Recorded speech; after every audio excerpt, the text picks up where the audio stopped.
بسم اللہ الرحمن الرحیم۔ السلام علیکم دوستو، امید ہے آپ سب خیریت سے ہوں گے۔ میرا نام ہے انس اور آپ دیکھ رہے ہیں ایس اے انفو۔ دوستو، آج ہم بات کر رہے ہیں جونس ٹاؤن واقعے کی۔ یہ واقعہ ہے 18 نومبر 1978 میں ہونے والے ماس سوسائڈ یعنی کہ اجتماعی خودکشی کا، جہاں 900 سے زائد لوگوں نے ایک ساتھ خودکشی کی تھی، اور یہ خودکشی انہوں نے اپنے لیڈر جم جونس کے کہنے پر کی تھی، جس میں تقریباً 300 افراد ایسے تھے جن کی عمر 17 سال یا پھر اس سے بھی کم تھی۔ اس واقعے کو امریکی تاریخ کی سب سے بڑی ماس سوسائڈ یعنی کہ اجتماعی خودکشی کہا جاتا ہے۔ جم جونس نے 1950 کی دہائی میں اپنا پہلا چرچ انڈیانا پولس میں کھولا۔ اس وقت جم جونس کسی خاص فرقے سے وابستہ نہیں تھا اور نہ ہی اس کی کوئی مذہبی تربیت تھی۔ اس کی جماعت کو نسلی طور پہ مربوط ہونے کے لیے مانا جاتا تھا۔ 1960 میں جونس کی جماعت، جو اس وقت پیپلز ٹیمپل کہلاتی تھی، اس جماعت کے لوگ کرسچینٹی مذہب کے پیروکار تھے اور 4 سال بعد جونس کو اس چرچ میں مقرر کیا گیا تھا۔ 1960 کی دہائی میں جونس اور اس کی وائف نے کیلیفورنیا میں پیپلز ٹیمپل کو شامل کیا اور تقریباً اپنے 100 پیروکاروں کے ساتھ یوکیا ٹاؤن کے قریب آباد ہوئے۔ 1970 میں جونس نے سین فرانسسکو میں اپنی خدمات دینا شروع کی اور 1972 میں اس نے لاس اینجلس میں ایک چرچ کھولا۔ اس نے کیلیفورنیا میں سیاستدانوں اور پریس کے لوگوں سے دوستی کی اور چرچ کا ایک معزز شخص بن گیا۔ ہزاروں پیروکار اس کے ساتھ شامل ہوئے، جن میں زیادہ تر لوگ افریقی امریکن تھے۔ جبکہ پیپلز ٹیمپل اپنی انسانی مقاصد میں سرگرم تھا اور جونس کا اپنے پیروکاروں سے برتاؤ اچھا نہ تھا، چرچ کے ارکان کو بہت ذلیل کیا جاتا تھا، مارا پیٹا جاتا تھا اور بلیک میل کیا جاتا تھا، اور بہت سے لوگوں کو زبردستی یا برین واش کیا جاتا تھا تاکہ وہ لوگ اپنے املاک بشمول گھر کے چرچ کے حوالے کر دیں۔ لوگ چاہ رہے تھے کہ وہ پیپلز ٹیمپل کو چھوڑ دیں، اور اس گروپ میں سیاہ فام ارکان اور دوسرے اقلیتی گروپس کو یہ یقین تھا اگر وہ لوگ پیپلز ٹیمپل کو چھوڑ دیتے ہیں تو انہیں حکومت کے زیر انتظام کیمپس میں لے لیا جائے گا۔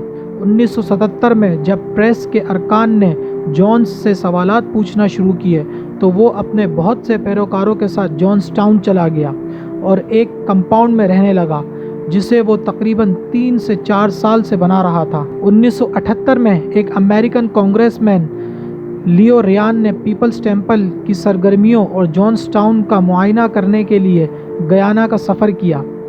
وہ ان افواہوں کی تحقیقات کر رہا تھا کہ پیپلز ٹیمپل کے کچھ ارکان کو ان کی مرضی کے خلاف رکھا جا رہا ہے اور کچھ کو جسمانی اور نفسیاتی تشدد کا نشانہ بنایا جا رہا ہے۔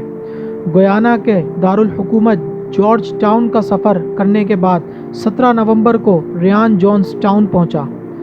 تحقیقات کرنے کے بعد جب اگلے دن ریان واپس آنے والا تھا تو کئی ٹیمپل ممبران جو کمپاؤنڈ سے نکلنا چاہتے تھے اس کے ساتھ اس کے ٹرک میں سوار ہوئے۔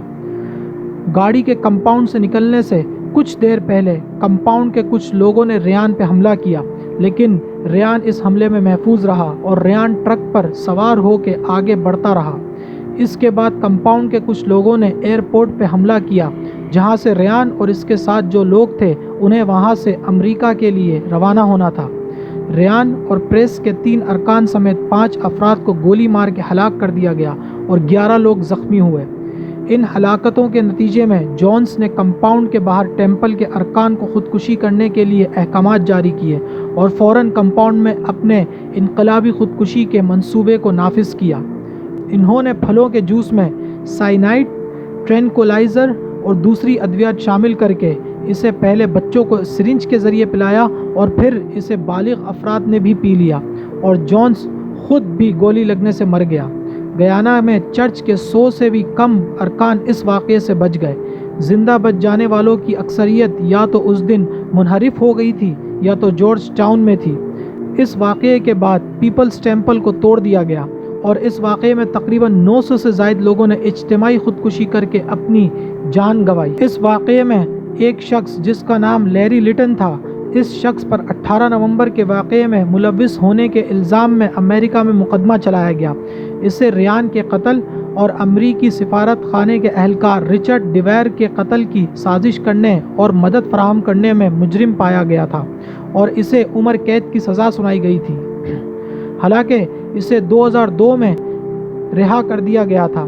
اس واقعے کو آج جونس ٹاؤن میسیکر کے نام سے جانا جاتا ہے۔ دوستو، امید ہے آپ کو ہماری آج کی ویڈیو اچھی لگی ہوگی۔ اسی طرح کی انٹرسٹنگ ویڈیوز دیکھتے رہیے ہمارے چینل ایس اے انفو پہ۔ شکریہ، اللہ حافظ۔